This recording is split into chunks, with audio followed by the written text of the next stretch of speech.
اہل حدیث کے لاہور کے روح رواں اور 106 مرکز راوی روڈ کے خطیب جناب حضرت مولانا بابر فاروق رحیمی صاحب کی خدمت میں ملتمس ہوں کہ وہ مائک پہ تشریف لائیں اور آپ سے ہم کلام ہوں۔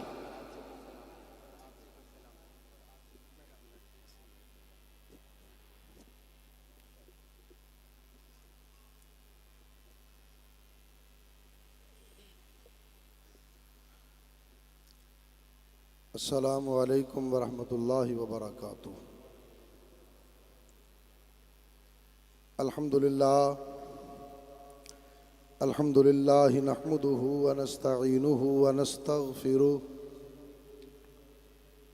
ونؤمن به ونتوکل علیہ ونعوذ باللہ من شرور انفسنا ومن سیئات اعمالنا، من يهده الله فلا مضل له ومن يضلله فلا هادي له، ونشهد أن لا إله إلا الله وحده لا شريك له، ونشهد أن محمدا عبده ورسوله، أما بعد فإن خير الحديث كتاب الله، وخير الهدي هدي محمد صلى الله عليه وسلم، وشر الأمور محدثاتها وكل محدثة بدعة وكل بدعة ضلالة وكل ضلالة في النار۔ اللهم صل على محمد وعلى آل محمد كما صليت على إبراهيم وعلى آل إبراهيم إنك حميد مجيد۔ اللهم بارك على محمد وعلى آل محمد كما باركت على إبراهيم وعلى آل إبراهيم إنك حميد مجيد۔ قال الله تبارك وتعالى في القرآن الحميد، أعوذ بالله من الشيطان الرجيم، بسم الله الرحمن الرحيم، والعصر إن الإنسان لفي خسر إلا الذين آمنوا وعملوا الصالحات وتواصوا بالحق وتواصوا بالصبر، صدق الله العظيم۔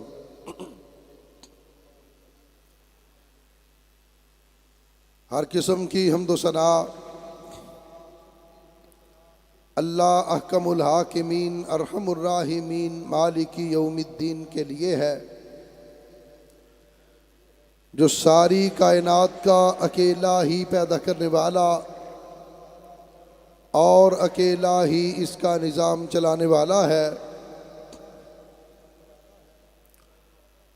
اللہ کی حمد و ثنا کے بعد بے شمار انگنت لاتعداد لامحدود درود و سلام ہوں میرے اور آپ کے پیارے آقا، میرے اور آپ کے پیر و مرشد، امام الانبیاء، خاتم الانبیاء، نبی الانبیاء، جناب محمد الرسول اللہ صلی اللہ علیہ وآلہ واصحابہ وسلم کی ذات اقدس و مقدس پر، کہ جنہیں کائنات کے رب نے ساری کائنات سے اعلیٰ اولا بالا کامل مکمل اکمل حسین اور احسن بنا کر مبعوث فرمایا۔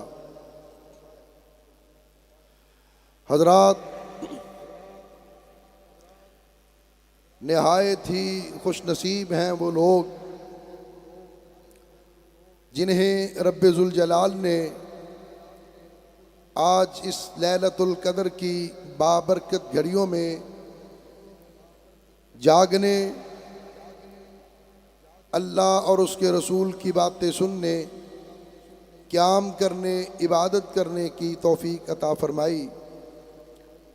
اللہ آج جتنے بھی یہ جامعہ علامہ احسان الہی ظہیر شہید رحمۃ اللہ علیہ میں آئے ہیں، اللہ ان سب کو لیلۃ القدر عطا فرما، اللہ ان سب کے نصیبوں میں لیلۃ القدر کر دے۔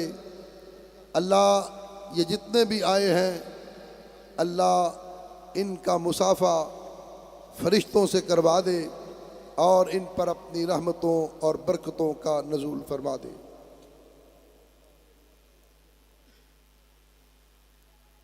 یقیناً یہ ایک بہت ہی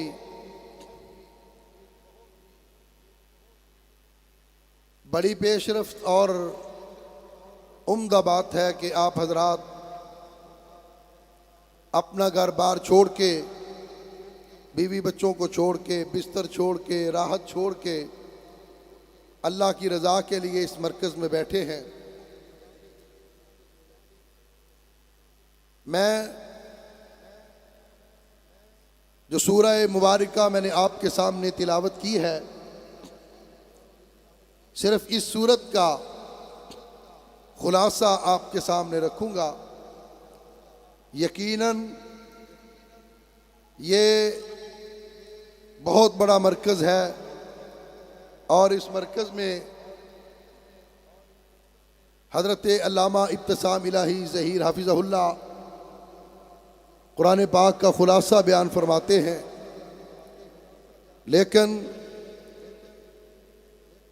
ان کا وسیع مطالعہ، وسیع علم، وسیع عمل یقیناً ہم سب کے لیے ایک بہت بڑی بات ہے۔ میں طالب علم صرف سورہ عصر کی، جس کی میں نے تلاوت کی، اس کا خلاصہ، اس کا مفہوم آپ کے سامنے رکھنا چاہتا ہوں۔ یہ وہ صورت ہے کہ جس کے بارے میں ائمہ محدثین فرماتے ہیں کہ اگر رب ذوالجلال صرف اسی ایک صورت کو ہی نازل کیے رکھتے، باقی پورا قرآن نازل نہ بھی ہوتا، تو تب بھی یہ صورت انسانی زندگی کا سب سے بڑا اور ایک بہترین منشور تھی۔ سب سے بڑا انسانی زندگی کا ایک بہترین دستور ہے۔ اس صورت کے اندر رب ذوالجلال نے سمندر کو کوزے میں بند کر دیا، انسانی زندگی کا ایک دستور اور منشور جو اس کو جہنم سے بچا کے جنت میں لے جانے والا ہو، اللہ نے اس کو بیان کیا۔ اور بیان کرنے سے پہلے خالق کائنات نے قسم کھائی ہے، قسم بھی زمانے کی کھائی، والعصر، زمانے کی قسم کھا کے رب نے کہا میں قسم کھاؤں، میری بات پہ اعتبار کیا جاتا ہے، آپ قسم کھائیں، آپ کی بات کو تسلیم کیا جاتا ہے، کوئی اور قسم کھائے اس کی بات کو مانا جاتا ہے، لیکن کائنات کا خالق اور مالک قسم نہ بھی کھاتا پھر بھی وہ ارشاد فرماتا ہم مانتے، اس پر عمل کرتے۔ لیکن رب ذوالجلال نے قسم کھا کر جو بات کہی، اس کا مطلب ہے کہ یہ بات بڑی اہم ہے۔ اس بات کی امپورٹنس، اس کی اہمیت کے پیش نظر رب ذوالجلال نے قسم کھا کے کہا، اور پھر قسم اللہ نے کہیں فجر کی کھائی، کہیں لیل کی کھائی، کہیں سورج کی کھائی، کہیں چاند کی کھائی، کہیں اللہ نے اور قسمیں کھائیں۔ یہاں پر رب ذوالجلال نے زمانے کی قسم کھائی۔ اور زمانے کی قسم کیوں کھائی؟ اس لیے کہ آگے جو بات اللہ کہنا چاہتے ہیں اس بات کا زمانہ گواہ ہے۔ زمانے کے حوادث، زمانے کے واقعات اس بات کی گواہی دیتے ہیں کہ ان الانسان لفی خسر، انسان بحثیت انسان خسارے میں ہے۔ قسم کھا کے زمانے کی اللہ نے کہا والعصر ان الانسان لفی خسر، کہ انسان باصیت انسان خسارے میں ہے۔ آپ کہیں گے کہ جناب اقتدار والا، اختیار والا، کرسی والا، صدر، وزیر اعظم، یہ کیسے خسارے میں ہے؟ آپ کے ذہن میں، میرے ذہن کے اندر پاکستان کی صدارتیں، پاکستان کی وزارتیں، پاکستان کی حکومتیں ہیں، لیکن زمانہ اس بات کا گواہ ہے کہ اس زمانے نے، تاریخ نے ان سے بڑا حکمران بھی دیکھا۔ یہ صرف حکومت کے دعوے کرنے والے اس شخص نے حکومت سے بڑھ کے ربوبیت کا دعویٰ کر دیا۔ اس نے کہا انا ربکم الاعلی، میں صرف تمہارا حکمران ہی نہیں، میں تمہارا رب بھی۔ اتنا بڑا حکمران کہ جس نے ربوبیت کا دعویٰ کیا، لیکن جب اللہ کا غضب آیا، اللہ کا جلال آیا، اللہ کا قہر آیا، تو وہ فرعون اپنی تمام تر حکومتوں کے باوجود، اپنے اقتدار کے باوجود، اپنی کرسی کے باوجود اللہ کے غضب سے نہیں بچ سکا۔ اس کی کرسی، اس کی حکومت، اس کا اقتدار فرعون کو اللہ کے غضب سے نہیں بچا سکا۔ اس کا مطلب یہ ہوا کہ کرسی، اقتدار، حکومت کامیابی کی ضمانت نہیں ہے۔ آپ یہ بات کہیں گے کہ مالدار، سرمایہ دار، وہ کیسے خسارے میں ہے، وہ کیسے گھاٹے میں؟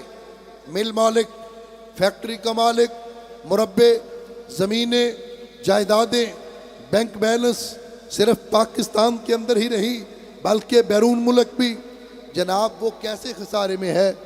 جبکہ آپ ان سرمایہ داروں کو دیکھتے ہیں، اللہ کے قرآن نے، تاریخ کے اندر، ماضی نے، زمانے نے ایک ایسا سرمایہ دار، مالدار بھی دیکھا کہ جس کا مال نہیں، جس کا سرمایہ نہیں، بلکہ اس کے سرمایے کی، مال کی چابیاں اونٹ اٹھایا کرتے تھے۔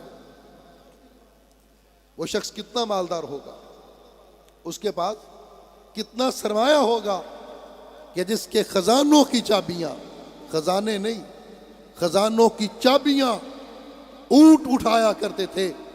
لیکن جب اللہ کا غضب آیا، اللہ کا غصہ، اللہ کا جلال آیا، تو پھر زمین پھٹی، زندہ اللہ نے اس کی جائیدادیں، اس کا مال، اس کی متاع، اس کا سونا، اس کی چاندی، اس کے جواہرات، اس کی دولت اللہ نے اس کے سر پہ رکھی اور اس کو زندہ زمین میں دھنسا دیا، تاکہ دنیا کو پتہ چل جائے کہ یہ مال، یہ دولت، یہ سونا، یہ چاندی، یہ ہیرے، یہ جواہرات، یہ متاع، یہ کامیابی کی ضمانت نہیں ہے۔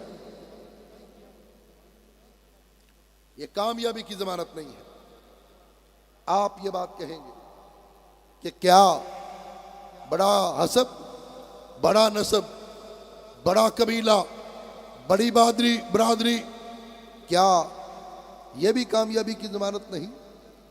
زمانے نے بتایا، زمانہ اس بات کا گواہ ہے کہ اللہ کے پیارے رسول صلی اللہ علیہ وسلم کے قبیلے، آپ کی برادری، آپ کے خاندان سے بڑا کون سا حسب اور نسب ہو سکتا ہے؟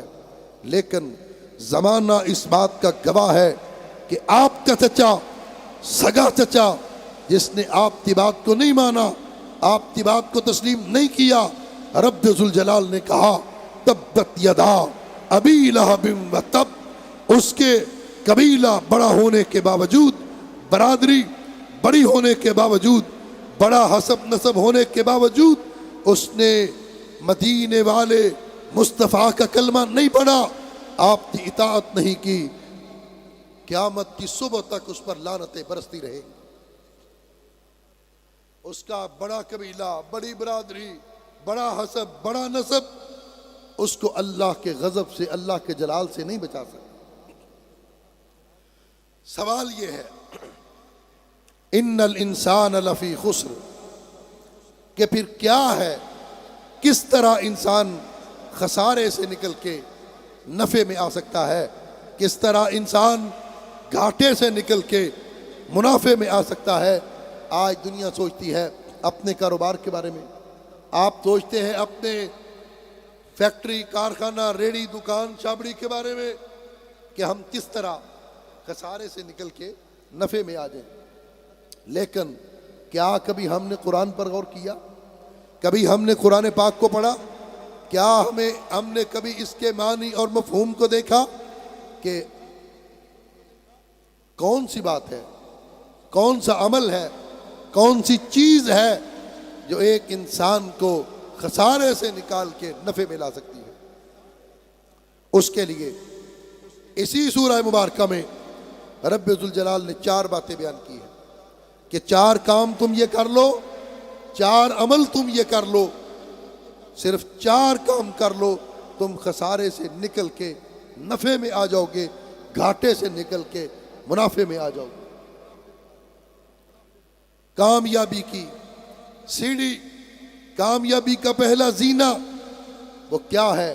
الا الذین آمنوا، پہلا کامیابی کا زینہ، پہلی سیڑھی ایمان لانا۔ ایمان لانا، آمنت باللہ وملائکتہ وکتبہ ورسلہ والیوم الآخر والقدر خیرہ وشرہ من اللہ تعالی والبعث بعد الموت۔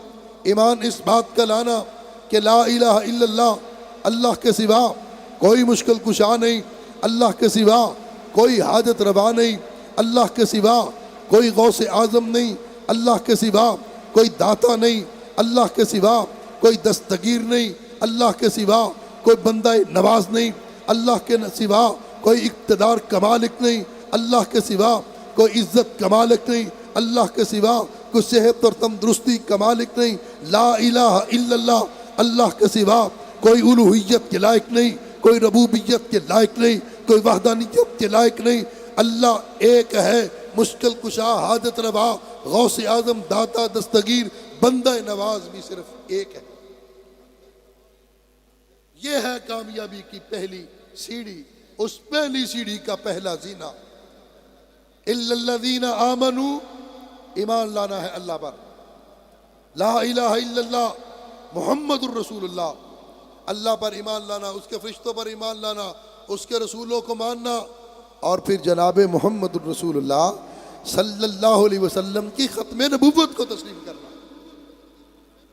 جو شخص سابقہ انبیاء کو مانتا ہے، رسولوں کو مانتا ہے، اور مدینہ کے تاجدار کو بھی رسول اور نبی مانتا ہے، لیکن آخری نبی نہیں مانتا، آخری رسول اور پیغمبر نہیں مانتا، وہ شخص مومن نہیں ہے، وہ مسلمان نہیں ہے، اس کا ایمان کے ساتھ کوئی تعلق نہیں۔ ایمان والا کون ہے؟ جو لا الہ الا اللہ محمد الرسول اللہ پڑھتا ہے، جو اللہ کی وحدانیت اور الوہیت کو مانتا ہے، اور محمد الرسول اللہ صلی اللہ علیہ وسلم کی نبوت اور رسالت کو مانتا ہے، پھر آخری مانتا ہے۔ اگر کوئی آخری نبی اور رسول نہیں مانتا تو یاد رکھیں وہ مسلمان نہیں ہے، وہ کافر ہے، اس کا اسلام کے ساتھ کوئی تعلق نہیں۔ لیکن کامیابی کی جو پہلی سیڑھی ہے، وہ پہلا زینہ ہے، وہ ہے ایمان لانا، کلمہ پڑھنا، لا الہ الا اللہ محمد الرسول اللہ۔ یہ کلمہ، یہ کامیابی کی پہلی سیڑھی ہے، پہلا زینہ ہے۔ لیکن یہ کلمہ تو غیر مسلم بھی پڑھتے ہیں۔ غیر مسلم جو مستشرق ہیں وہ قرآن کا مطالعہ کرتے ہیں، حدیث کا مطالعہ کرتے ہیں، کتاب اسلام کے خلاف لکھتے ہیں، کتنی مرتبہ وہ لا الہ الا اللہ محمد رسول اللہ لکھتے بھی ہیں، پڑھتے بھی ہیں، پڑھ کے آگے گزر جاتے ہیں۔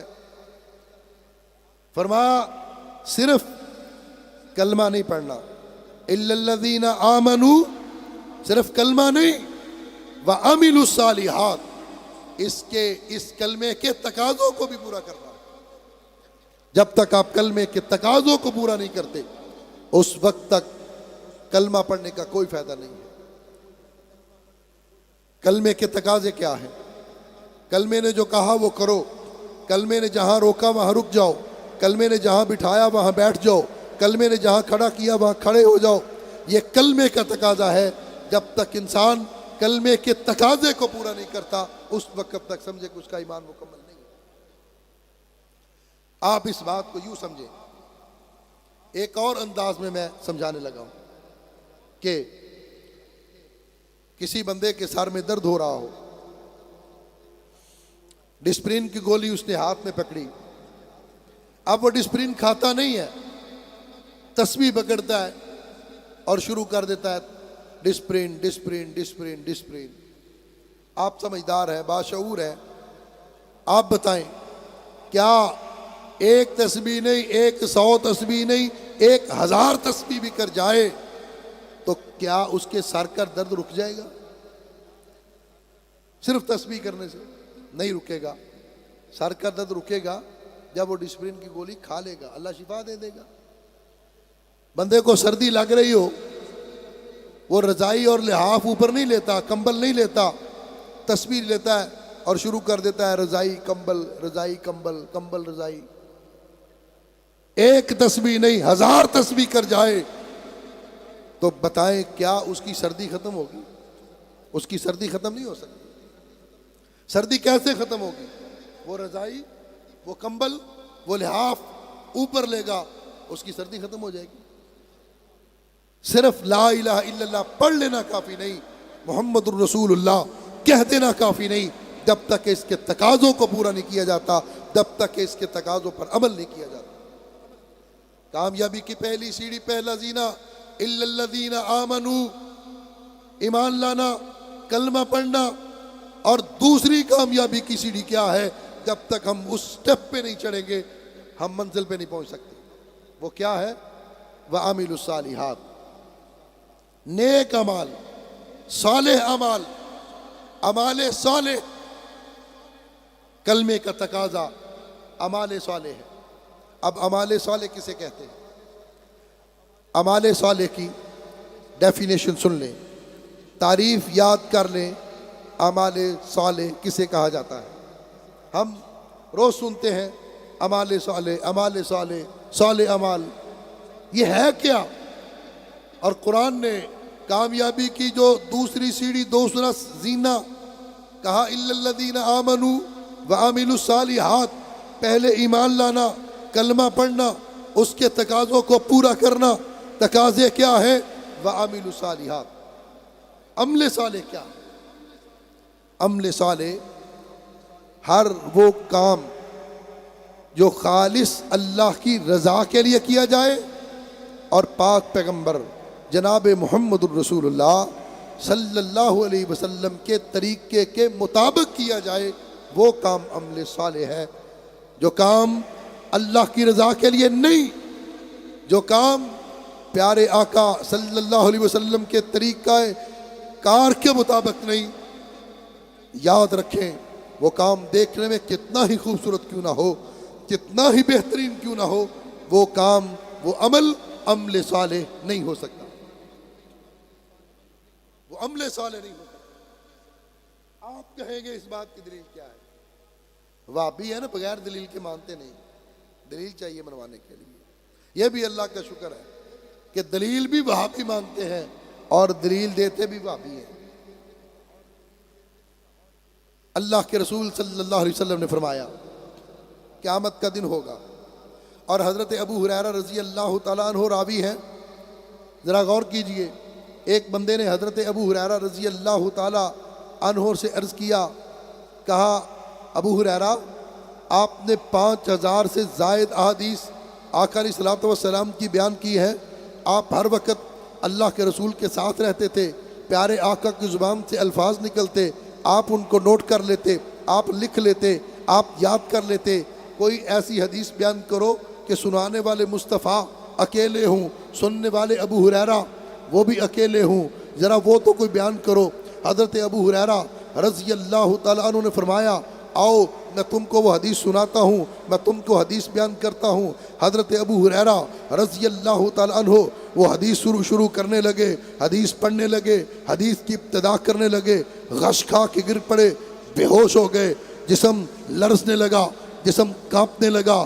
تھوڑی دیر کے بعد ہوش آیا، لوگوں نے کہا ابو ہریرہ آپ تو اللہ کے رسول کی حدیث بیان کرنے لگے تھے جو آپ نے آقا سے اکیلے سنی تھی، تنہائی میں سنی تھی، خلوت میں سنی تھی، آپ کے علاوہ کسی نے وہ حدیث نہیں سنی، آپ تو حدیث بیان کرنے لگے، آپ تو کیا ہو گیا؟ آپ بے ہوش ہو کے کیوں گر پڑے؟ غش کھا کے کیوں گر پڑے؟ حضرت ابو ہریرہ رضی اللہ تعالیٰ عنہ فرماتے ہیں میں تم کو وہ حدیث سناتا ہوں، تمہیں پتہ چل جائے گا۔ ذرا میں وہ حدیث بیان کرنے لگا ہوں، توجہ کے ساتھ سننا۔ حضرت ابو ہریرہ رضی اللہ تعالیٰ عنہ دوسری مرتبہ حدیث بیان کرنے لگے، بے ہوش ہو کے گر پڑے، جسم نے برداشت نہیں کیا، جسم لرزنے لگا، جسم کانپنے لگا۔ حضرت ابو ہریرہ غش کھا کے گرے، بے ہوش ہوئے، پھر ہوش میں لائے گئے۔ تیسری مرتبہ حضرت ابو ہریرہ پھر حدیث بیان کرنے لگے، پھر گر پڑے، بے ہوش ہو گئے، آنکھوں سے آنسو جاری ہیں۔ لوگوں نے کہا ابو ہریرہ بات کیا ہے؟ حدیث کون سی ہے؟ کس حدیث سے تم اتنا ڈر رہے ہو جس کو بیان کرتے ہوئے تمہارا جسم کانپ رہا ہے، تمہارا جسم لرز رہا ہے، تمہارے آنکھوں سے آنسوؤں کی لڑیاں جاری ہیں؟ حضرت ابو ہریرہ رضی اللہ تعالیٰ عنہ نے کپ کپاتے ہوئے جسم کے ساتھ، لرزتی ہوئی آواز کے ساتھ حدیث بیان کی۔ کہا لوگو سن لو، رب ذوالجلال جب قیامت کے دن جہنم کو کھولیں گے، جہنم کا دروازہ کھلے گا، جہنم میں سب سے پہلے جس شخص کو جلایا جائے گا وہ مشرک نہیں ہوگا، جس شخص کو سب سے پہلے جہنم میں پھینکا جائے گا وہ کافر نہیں ہوگا، جس کو سب سے پہلے جہنم میں پھینکا جائے گا وہ زانی نہیں ہوگا، وہ شرابی نہیں ہوگا، وہ جوا کھیلنے والا نہیں ہوگا۔ جس شخص کو سب سے پہلے جہنم کے اندر پھینکا جائے گا، جس سے جہنم کی ابتدا کی جائے گی، وہ 3 لوگ ہوں گے، ان میں ایک سخی ہوگا، ایک عالم ہوگا، اور تیسرا ان کے اندر شہید ہوگا۔ تیسرا شہید ہے۔ عمل دیکھیے، کام دیکھیے، نتیجہ دیکھیے، رزلٹ دیکھیے۔ یہ کون ہے؟ یہ عالم دین ہے، یہ قرآن کا قاری ہے، یہ قرآن کا حافظ ہے۔ قیامت کے دن اللہ کی بارگاہ میں آئے گا، عرض کرے گا اللہ میں تیرے قرآن کو پڑھتا رہا، میں تیرے قرآن کو سناتا رہا، میں تیرے قرآن کو بیان کرتا رہا۔ رب ذوالجلال کہیں گے تو نے بالکل صحیح کہا، تو قرآن بھی پڑھتا رہا، قرآن پڑھاتا رہا، قرآن سناتا رہا، تو تبلیغ بھی کرتا رہا، تو واعظ بھی کرتا رہا، تو بیان بھی کرتا رہا، تو درس بھی دیتا رہا، لیکن تیرا مطمع نظر یہ نہیں تھا کہ میرا رب راضی ہو جائے، میرا رب خوش ہو جائے۔ اللہ کی رضا تیرے عمل کے اندر شامل نہیں تھی، تیرا مطمع نظر تھا دنیا تجھے بڑے نام سے پکارے، دنیا کے اندر تیرے نام کے چرچے ہوں، دنیا کے اندر تجھے شہرت ملے، دنیا کے اندر تجھے عزت ملے، دنیا کے اندر تجھے مال ملے۔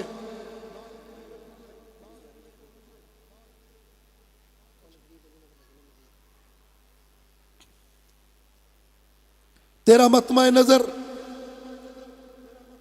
میری رضا نہیں تھا، تیرا مطمع نظر دنیا تھی، شہرت تھی، اور جو تیرا مطمع نظر تھا، جو تیرا مطلب تھا، جو تیرا مقصد تھا، وہ دنیا کے اندر تجھ کو مل گیا۔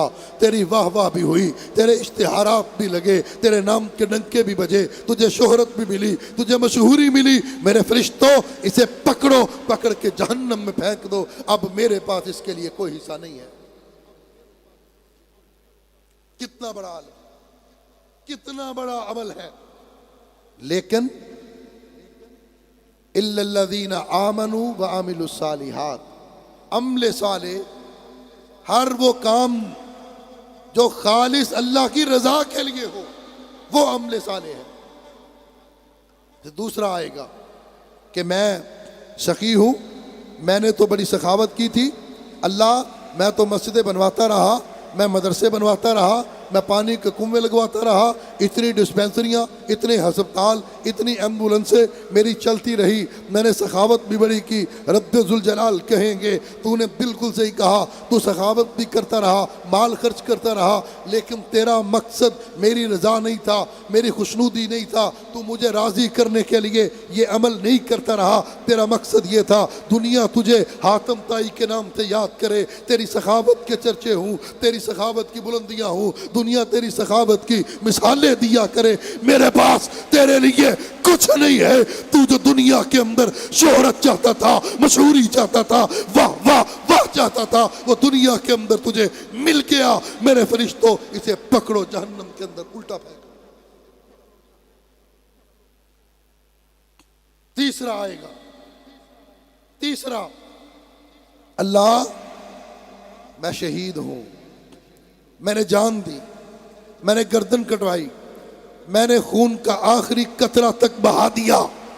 اللہ کہیں گے تو نے بہا دیا، تو نے گردن بھی کٹوائی، تو ذبح بھی ہوا، تیرے جسم کا قیمہ بھی بنا، تیرے جسم کی بوٹیاں بھی ہوئی، لیکن تیرا مقصد یہ تھا کہ دنیا تیری بہادری کے ڈنک کے بجائے دنیا تیری جرت کی داستان رقم کرے، دنیا تیری شجاعت کی مثالیں دے، اور تیرا مقصد میری رضا نہیں تھا، میری خوشنودی نہیں تھا۔ دنیا کے اندر تجھے بہادر بھی کہا گیا، جرری بھی کہا گیا، شجاع بھی کہا گیا، اور دنیا کے اندر تیری بہادری اور جرت کے ڈنک کے بجے مثالیں دی گئی۔ تیرا مقصد میری رضا نہیں تھا، شہرت تھا، مشہوری تھی، ریاکاری تھی۔ اب میرے فرشتوں اسے پکڑو اور پکڑ کے اس کو جہنم میں پھینک، خون کا آخری قطرہ تک بہا دینے والا۔ اللہ کہیں گے اس کو پکڑو اور جہنم میں پھینک دو۔ کیوں؟ الا الذین آمنوا وعملوا الصالحات، جس عمل میں اللہ کی رضا نہیں وہ عمل صالح نہیں، چاہے وہ عمل کتنا ہی بہترین کیوں نہ ہو، کتنا ہی پیارا کیوں نہ ہو، کتنا ہی خوبصورت کیوں نہ ہو، عمل صالح اگر آپ چاہتے ہیں پیدا کرنا تو اپنے دل کے اندر اللہ کی رضا لائیں، اللہ کی خوشنودی لائیں، اللہ کا ڈر، اللہ کا خوف لائیں۔ دنیا اس کی یہ چیزیں چھوڑ کے صرف دل کے اندر ایک ہی بات ہو کہ اللہ تو ہم سے راضی ہو۔ یہ ہے عمل صالح۔ اور دوسرا عمل صالح کا حصہ کیا ہے؟ الا الذین آمنوا وعملوا الصالحات، ہر وہ کام جو خالص اللہ کی رضا کے لیے کیا جائے اور پاک پیغمبر جناب محمد الرسول اللہ صلی اللہ علیہ وسلم کے طریقے کے مطابق کیا جائے، وہ عمل صالح۔ جو کام پیارے آقا صلی اللہ علیہ وسلم کے طریقے کے مطابق نہیں، آپ کی سنت کے مطابق نہیں، آپ کی سیرت کے مطابق نہیں، آپ کے کردار کے مطابق نہیں، آپ کے قول اور فعل کے مطابق نہیں، رب ذوالجلال کی قسم وہ کام جتنا مرضی پیارا اور خوبصورت کیوں نہ ہو، اس کام کی کوئی ویلیو نہیں، وہ کام اللہ کی بارگاہ میں مردود ہے، رد ہے۔ جس کام پر مدینے والے کی مہر نہیں وہ کام عمل صالح نہیں، اور جو کام عمل صالح نہیں وہ کامیابی کا کام عمل نہیں، وہ نفع کا عمل نہیں، وہ خسارے کا عمل ہے۔ ان الانسان لفی خسر الا الذین آمنوا وعملوا الصالحات۔ اگر خسارے سے نکلنا ہے، گھاٹے سے نکلنا ہے، نفع کی طرف آنا ہے، جہنم کے راستے کو چھوڑنا ہے، جنت کے راستے کی طرف آنا ہے، تو پھر آپ کو عمل صالح اپنانا پڑے گا۔ ہر وہ کام جس پر مدینے والے کی مہر نہیں، آپ دیکھیں اللہ کے رسول صلی اللہ علیہ وسلم نے فجر کی نماز پڑھائی، سلام پھیرا، فرمایا عبداللہ بن رواحہ رضی اللہ تعالیٰ عنہ تم اٹھو، فلاں فلاں اور صحابی اٹھو، جاؤ اس مشن پر چلے جاؤ، فلاں کام تمہارے ذمے لگا رہا ہوں، وہ کام پورا کر کے مشن پورا کر کے واپس آؤ۔ جمعہ کا دن ہے، حضرت عبداللہ بن رواحہ رضی اللہ تعالیٰ عنہ وہیں رک گئے، باقی ساتھی چلے گئے، انہوں نے سفر کا آغاز کر دیا، منزل کی طرف روانہ ہو گئے۔ جمعہ کی نماز ہے، کائنات کے امام، رسولوں کے سردار، آمینہ کے لال پیکر حسن و جمال صلی اللہ علیہ وسلم نے سلام پھیرا، پلٹ کے پیچھے دیکھا، عبداللہ بن رواحہ رضی اللہ تعالی عنہ بیٹھے ہیں۔ فرمایا عبداللہ میں نے تو تم کو صبح کہا تھا فلاں کام پہ چلے جاؤ، فلاں جگہ پر چلے جاؤ، فلاں مشن پہ چلے جاؤ، تم ابھی تک گئے کیوں نہیں؟ اب ذرا غور کیجئے، حضرت عبداللہ بن رواحہ رضی اللہ تعالیٰ عنہ کی نیت دیکھیے، حضرت عبداللہ بن رواحہ کے الفاظ دیکھیے، حضرت عبداللہ بن رواحہ کا جواب سنیے۔ عرض کرتے ہیں آقا میں نے یہ سوچا کہ میرے پاس سواری بڑی تیز ہے، گھوڑا بڑا تیز ہے، وہ لوگ روانہ ہوں گے، اب بھی وہ منزل پر نہیں پہنچیں گے، میں جمعہ آپ کے پیچھے پڑھ کے، کس کے پیچھے پڑھ کے؟ امام الانبیاء کے پیچھے، کس کے پیچھے پڑھ کے؟ نبی الانبیاء کے پیچھے، کس کے پیچھے پڑھ کے؟ کائنات کے لیے رحمت جس کو رب نے بنا کے بھیجا، آقا میں اس کے پیچھے نماز پڑھ کے جاؤں، اور نماز کہاں پڑھ کے جاؤں؟ مسجد نبوی کے اندر، جہاں ایک نماز کا ثواب ہزار نماز کے برابر ہے۔ اللہ کے رسول پتہ نہیں اس کے بعد مجھے مسجد نبوی میں نماز پڑھنا نصیب ہوتی ہے یا نہیں، اللہ کے رسول مجھے پتہ نہیں اس کے بعد میں دوبارہ مدینے میں آتا ہوں یا نہیں، اللہ کے رسول مجھے پتہ نہیں اس کے بعد کیا میں آپ کی اقتداء میں نماز پڑھ سکتا ہوں یا نہیں۔ یہ اجر لینے کے لیے، یہ ثواب لینے کے لیے، یہ مرتبہ لینے کے لیے، یہ مقام لینے کے لیے میں رک گیا۔ میری سواری بڑی تیز ہے، میرا گھوڑا بڑا تیز ہے، میں ان سے جا ملوں گا۔ لوگوں میرے پیارے آقا جناب محمد الرسول اللہ صلی اللہ علیہ وسلم نے جو ارشاد فرمایا وہ عمل صالح کا ترجمہ ہے، وہ عمل صالح کا مفہوم ہے، وہ عمل صالح کا خلاصہ ہے، وہ میرے مسلک کا بیان ہے، وہ میرے مسلک کا منہج ہے، وہ میرے مسلک کی دعوت ہے، وہ میرے مسلک کا نظریہ ہے۔ آقا فرماتے ہیں عبداللہ جو چلے گئے، جو اجر انہوں نے میرے حکم کی تعمیل میں جا کے پا لیا، مسجد نبوی میں نماز پڑھ کے، مدینہ کے اندر نماز پڑھ کے، نبی الانبیاء امام الانبیاء کی اقتداء کے اندر نماز پڑھ کے تم وہ اجر، وہ ثواب، وہ مقام، وہ مرتبہ نہیں پا سکے جو میرے حکم کی تعمیل میں مدینہ سے جا کر وہ پا گئے۔ یہ ہے عمل صالح، اللہ کے رسول کے حکم کو ماننا عمل صالح، آپ کے قول اور فعل کی تعمیل کرنا، یہ عمل صالح ہے۔ نماز عبادت کیوں ہے؟ کیوں نماز عبادت ہے؟ قیام عبادت کیوں ہے؟ رکوع عبادت کیوں ہے؟ سجدہ عبادت کیوں ہے؟ اس لیے کہ پیارے آقا صلی اللہ علیہ وسلم نے ایسے کیا ہے۔ آقا علیہ الصلوۃ والسلام نے قیام کیا، آپ کا کھڑا ہونا بھی عبادت بن گیا۔ آپ گھٹنوں پہ ہاتھ رکھ کے جھکے، وہ جھکنا بھی عبادت۔ آپ نے اپنی پیشانی اور ہاتھ زمین پہ رکھے، پیشانی اور ہاتھ زمین پہ رکھنا یہ بھی عبادت۔ اللہ کے رسول تشہد کی حالت میں قدم میں بیٹھے، اس طرح بیٹھنا بھی عبادت۔ اگر اللہ کے رسول اس طرح نہ کرتے، رب کبریا کی قسم یہ عمل کبھی عبادت نہ بنتا۔ اس لیے عبادت ہے کہ اللہ کے رسول نے کیا ہے۔ آج ہم دیکھیں کیا ہماری نمازوں میں اطاعت مصطفیٰ ہے؟ کیا ہماری نمازوں میں سنت مصطفیٰ ہے؟ آقا فرماتے ہیں صلو کما رأیتمونی اصلی، نماز اس طرح پڑھو جس طرح مجھے پڑھتے ہوئے دیکھا ہے۔ کوئی مفتی، کوئی واعظ، کوئی خطیب، کوئی امام جتنی مرضی خوبصورت دلیل پیش کرے، لیکن ہمارے لیے دلیل آقا علیہ الصلوۃ والسلام کا عمل ہے۔ ہم یہ دلیل دیں گے کہ ہم رفع یدین کیوں کرتے ہیں؟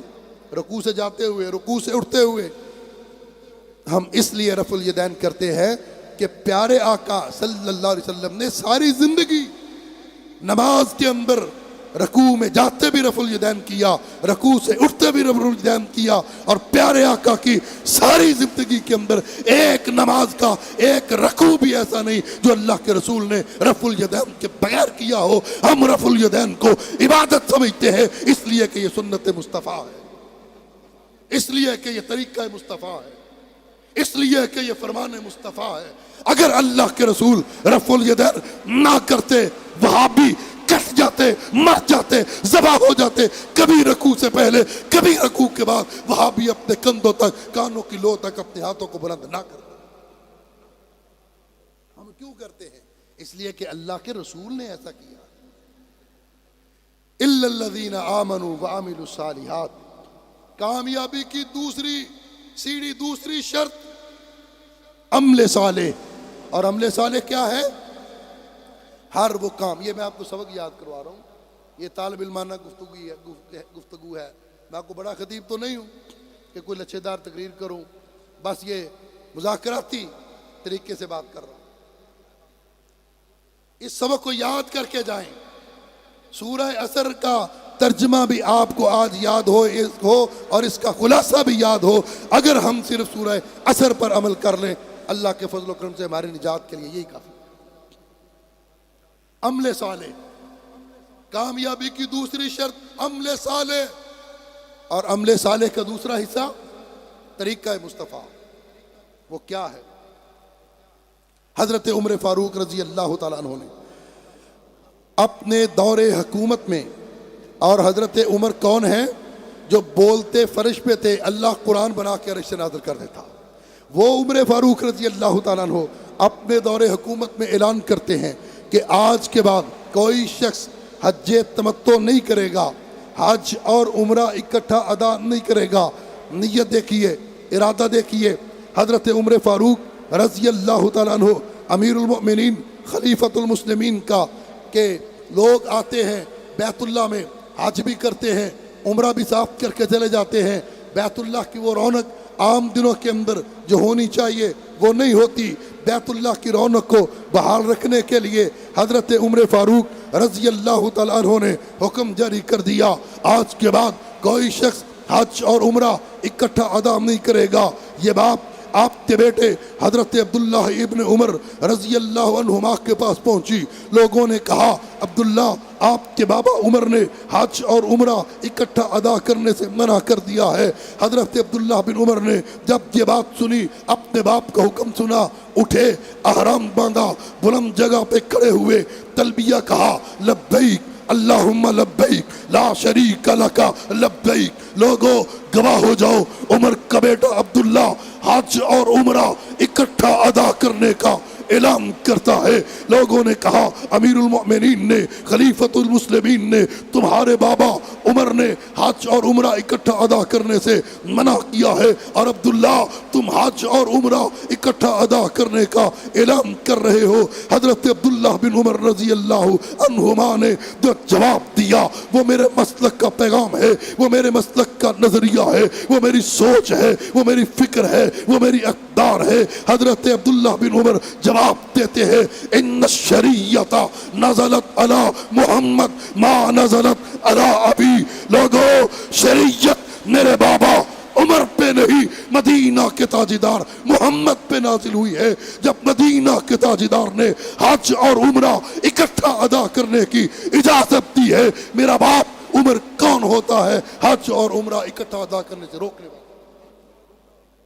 وہ کون ہوتا ہے؟ بات کرنے والے بات پہنچا دیتے ہیں نا. سی آئی ڈی بھی ہوتی ہے، بیٹھی ہوتی ہے، یا مرکز آلیسان میں تو زیادہ ہوتی ہے. یہاں سے تو لائیو چل رہی ہے رپورٹیں، اللہ کا فضل ہے. یہ بھی سی آئی ڈی نے رپورٹ دی، امیر المؤمنین خلیفۃ المسلمین آپ کے بیٹے عبداللہ نے آپ کی بات کو ماننے سے انکار کر دیا ہے. اس نے کہا میں باپ کی بات کو نہیں مانتا. حضرت عمر رضی اللہ تعالیٰ عنہ فرماتے ہیں میرے بیٹے نے جب میری بات کو ماننے سے انکار کیا، اس نے کچھ تو کہا ہوگا. اس نے کیا کہا تھا؟ اس نے کہا ان الشریعت نزلت علی محمد ما نزلت علی ابی.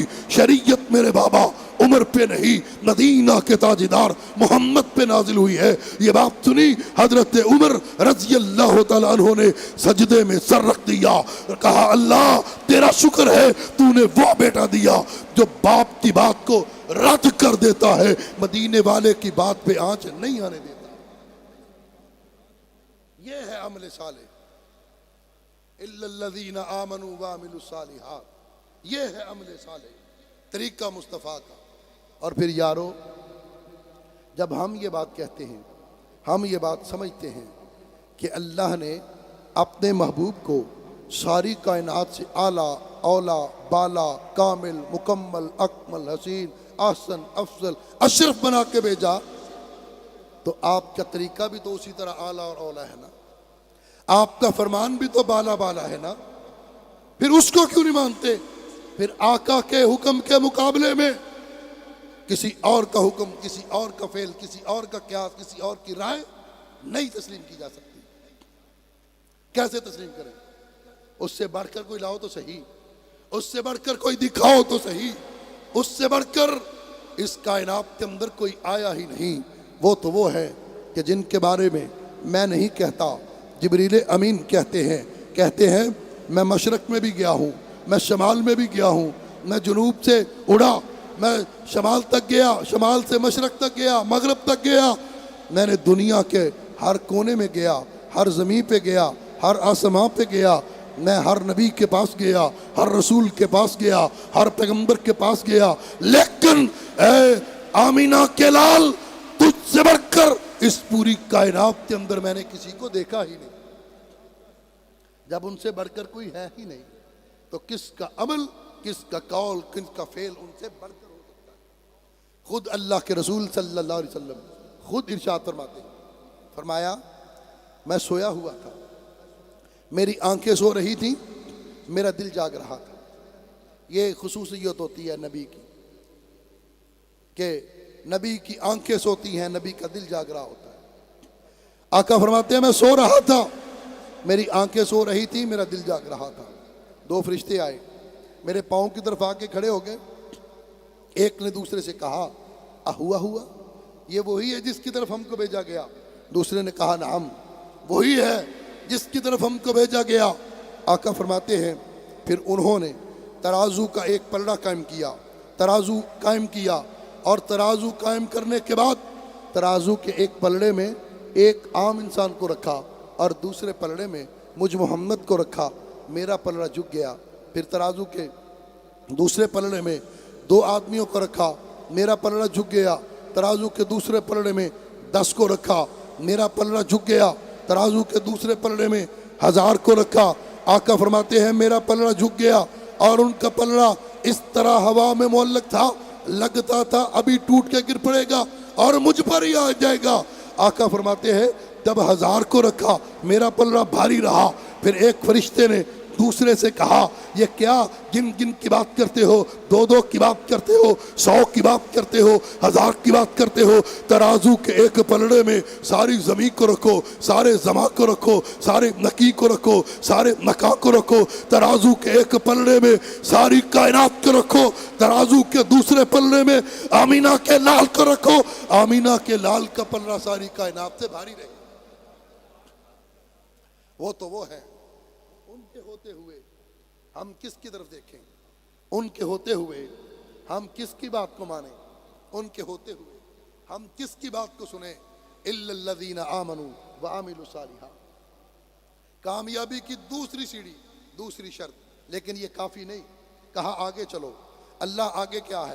فرمایا جب تم کلمہ پڑھو گے، کلمے کے تقاضوں کو پورا کرو گے، تم اس پر عمل کرنا شروع کر دو گے، تم نے نمازیں شروع کر دی، تم نے روزہ بھی شروع کر دیا، تم نے تلاوت بھی شروع کر دی، تم نے سخاوت بھی شروع کر دی، حج بھی کر لیے، عمرے بھی کر لیے، جہاد بھی کر لیا، لیکن یہ کافی نہیں۔ وَتَوَاصَوْا بِالْحَقِّ، جس بات کو تم نے حق سمجھا پھر اس بات کو آگے پہنچاؤ، اس بات کو اپنی برادری تک پہنچاؤ، اپنے محلے تک پہنچاؤ، اپنے ساتھیوں تک پہنچاؤ، اپنے کلاس فیلوز کو بتاؤ، اپنے کولیگز کو بتاؤ، اپنی فیکٹری کے اندر بتاؤ، سکول میں بتاؤ، کالج میں بتاؤ، یونیورسٹی میں بتاؤ، بازار میں بتاؤ، مارکیٹ میں بتاؤ۔ جس بات کو تم نے حق سمجھا ہے اب اس بات کے حق کے اظہار کا وقت آ گیا۔ وَتَوَاصَوْا بِالْحَقِّ، حق مانا تسلیم کیا، حق پر عمل کیا۔ اب کیا ہے؟ وَتَوَاصَوْا بِالْحَقِّ، اب اس حق کو آگے پہنچانا ہے۔ یاد رکھیں اسلام خود غرضی کی اجازت نہیں دیتا، انسان کو سیلف لیس نہیں بناتا اسلام، کہ میں بچ جاؤں، میں جہنم سے بچ جاؤں، میں جنت پہ چلا جاؤں، میں کامیاب ہو جاؤں، میں خسارے سے نکل آؤں، میں نفع میں آ جاؤں، میں منافع والا بن جاؤں۔ یہ اللہ کو میں اچھی نہیں لگتی۔ اللہ کہتا ہے جب تو حق کو پہچان گیا، حق پر عمل کیا، اب جب تک وَتَوَاصَوْا بِالْحَقِّ نہیں کرے گا کامیابی کے لیے آگے نہیں بڑھ سکتا۔ کیسے؟ آقا علیہ السلام فرماتے ہیں، حدیث پاک کے اندر آتا ہے، اللہ کے رسول نے فرمایا پچھلی قوموں پر اللہ نے عذاب نازل کرنے کا فیصلہ کیا۔ جب فیصلہ کیا، فرشتوں کو حکم دیا، یہ بستی والے، یہ علاقے والے، یہ شہر والے بڑے گنہگار ہیں، زمین کا اتنا ٹکڑا کاٹو، آسمان پر لے جاؤ، الٹا کر کے ان کو دھنسا دو۔ آقا فرماتے ہیں فرشتے اس بستی پر عذاب لے کر آئے، کیا دیکھا؟ آگے ایک صوفی صاحب بیٹھے ہوئے، بڑی لمبی تسبیح، سر پہ بڑے محراب ہیں، بڑا بڑا لمبا رکوع، بڑا بڑا سجدہ، بڑی بڑی ہو کی آوازیں، صوفی صاحب بیٹھے ہوئے۔ رب ذوالجلال سے کہا اللہ یہ اتنا نیک بندہ، اتنا برگزیدہ بندہ، اتنی لمبی رکعتیں پڑھ رہا ہے، اتنی لمبی نمازیں پڑھ رہا ہے، اتنی لمبی تسبیح اس کے پاس ہے، اللہ کس طرح عذاب دیں؟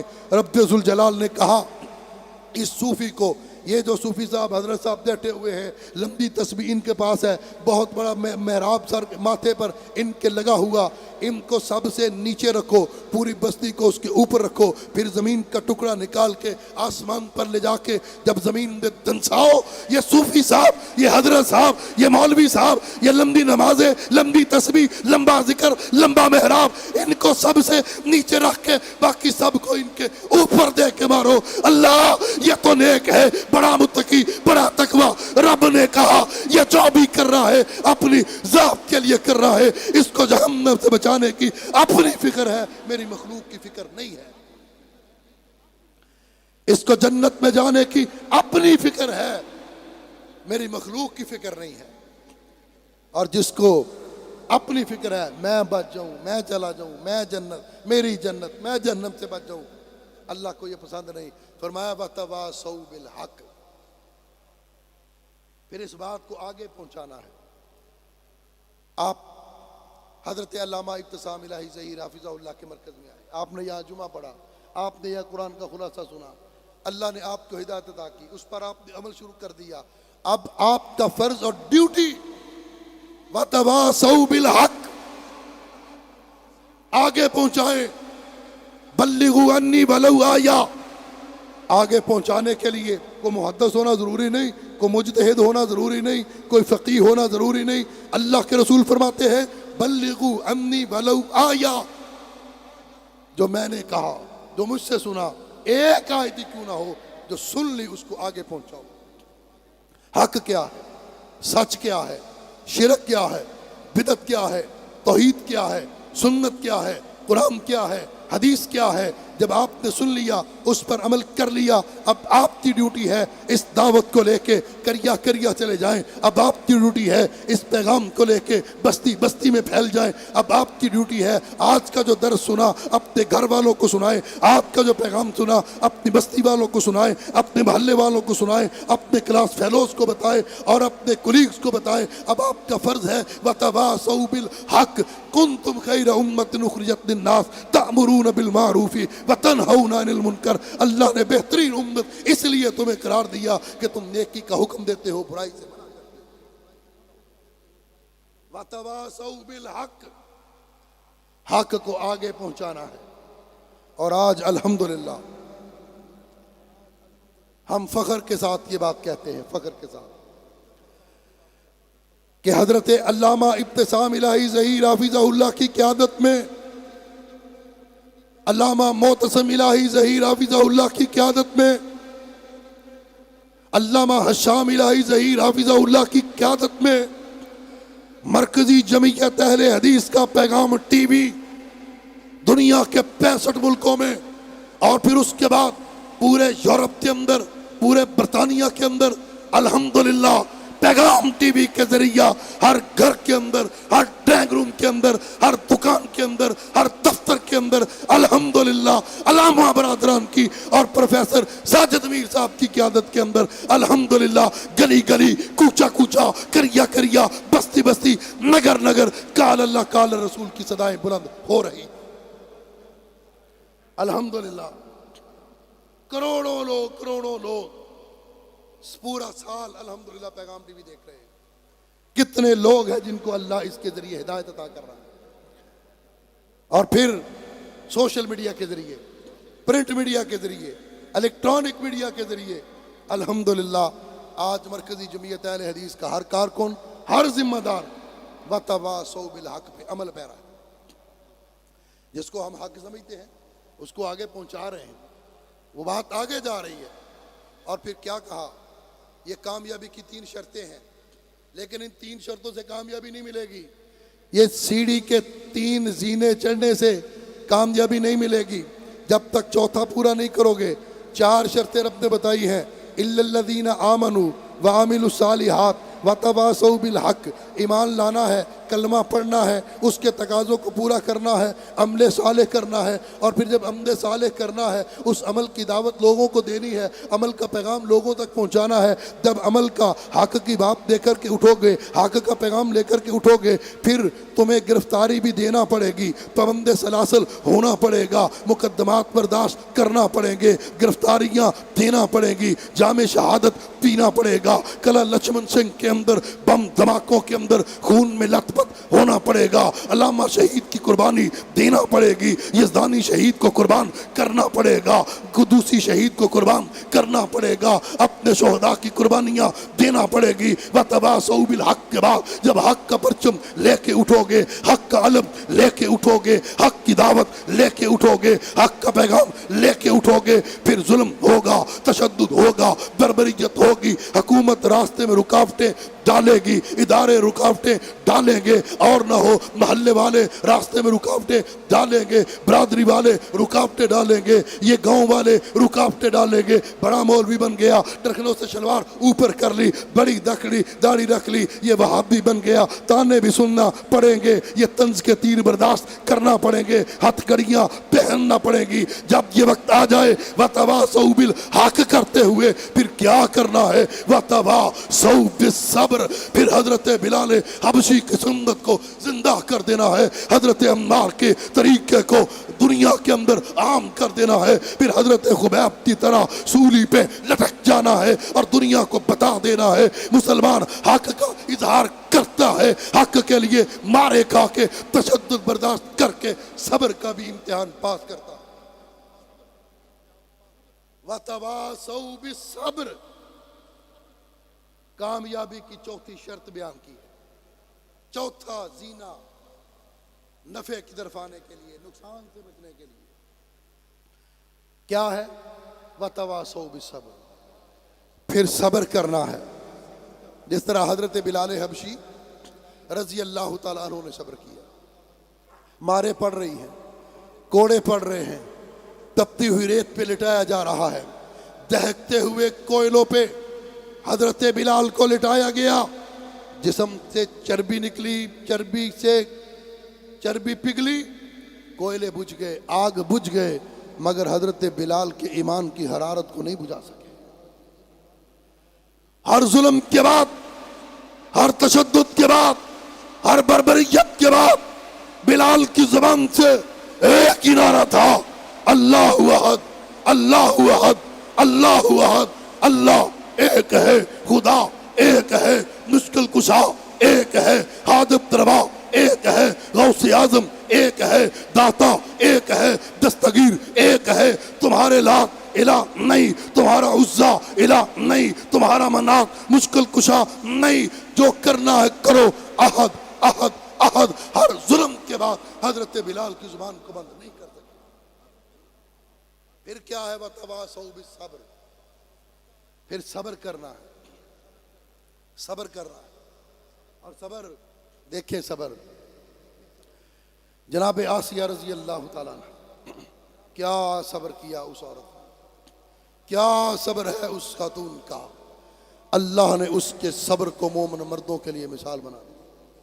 ایک عورت کا صبر، اتنا بڑا صبر، عورت کی استقامت، عورت کا استقلال اتنا بڑا، رب کو اتنا پسند آیا، اللہ نے اس کے صبر کو قرآن میں مومنوں کے لیے مثال بنا دی.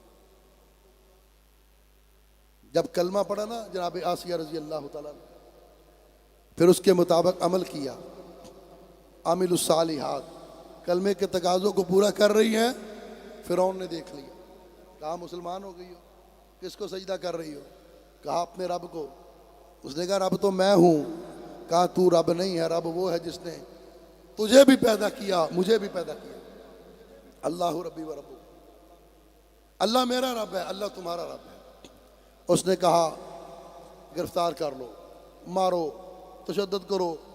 کیا مارا، کیا تشدد کیا؟ جناب آسیہ رضی اللہ تعالیٰ عنہ کے، زندہ آسیہ کے پاؤں میں اور ہاتھوں کے اندر کیلیں ٹھونک دی گئیں، زندہ جناب آسیہ کے ہاتھوں اور پاؤں میں میخیں ٹھونک دی گئی۔ یہ تو آج مشینیں ایجاد ہوئی ہیں نا، برنجی کے کیل، چھوٹے چھوٹے بریک بریک کیل ہوتے ہیں، وہ پہلے اس طرح کے کیل نہیں ہوتے تھے، وہ بڑے بڑے کیل، موٹے موٹے لوہاروں کے اپنی بٹی سے بنائے ہوئے کیل ہوتے تھے۔ وہ کیل زندہ آسیہ رضی اللہ تعالیٰ عنہ کے ہاتھوں میں ٹھونکے گئے، پاؤں میں ٹھونکے گئے۔ اور صبر کیا ہے، اتنے تشدد کے باوجود چہرے پہ مسکراہٹ ہے۔ ایمان والو، جس کے دل میں ایمان کی حلاوت آ جائے، دنیا کا ظلم اس کو ظلم نہیں لگتا، پھر اس کو اس ظلم میں بھی مزہ آتا ہے۔